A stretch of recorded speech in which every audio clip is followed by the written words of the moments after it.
All right, we're getting in the home stretch on the biotic metrics. Now we're at number 4, which is native riparian tree regeneration. And we have, in this metric, we're trying to assess, do you have native tree regeneration on your sample area?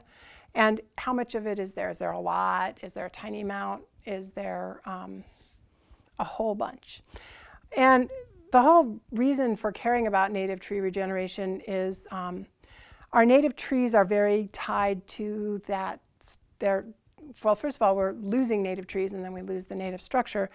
But they're very tied to having a natural hydrologic structure, hydrologic regime, and that natural disturbance structure. And also, so when you're missing those young trees, often that's an indication of ecological dysfunction, and it creates some ecological dysfunction. If you don't have your trees reproducing at all, then you lose your native trees in the long run.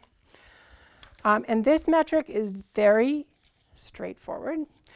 You collected, remember, as you were walking through the site, at every polygon, one of the things you were putting on worksheet 5 was percentage tree regeneration. So we're on slide 25 now, and you can see I've just given us the little piece of that worksheet 5 where it shows the tree regeneration for each polygon and the percentage cover we recorded. And you literally take that, you look at your worksheet 5, and you go to the ratings table, B4, and you read the descriptions there, and you say, where do I fit in? And the ratings table is pretty straightforward. Basically, if you have no tree regeneration, there was 0. Every polygon you said, nothing, nothing, nothing. Didn't see a single seedling, sapling, nothing. Then that's a 1. If you have less than 1% total tree regeneration over the whole site, and or you just have one patch that has some regeneration in it, you get a 2.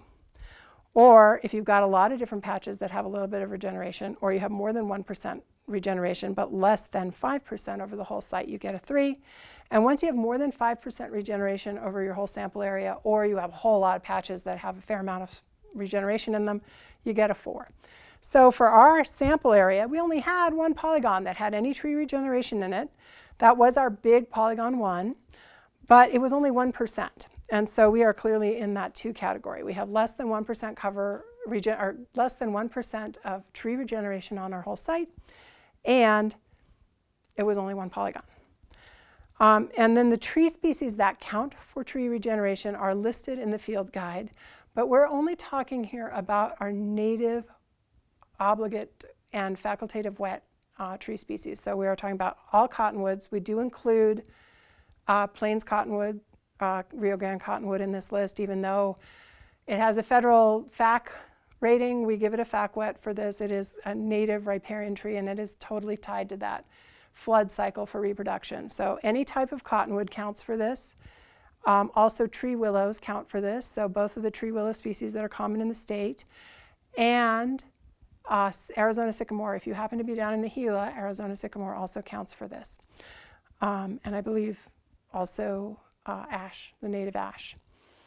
And that list is in the field guide. And it's very dependent on where you are in the state. Most of the state, it will only mean cottonwoods and willows. It's only if you're in the Gila watershed that you will see some other species on there.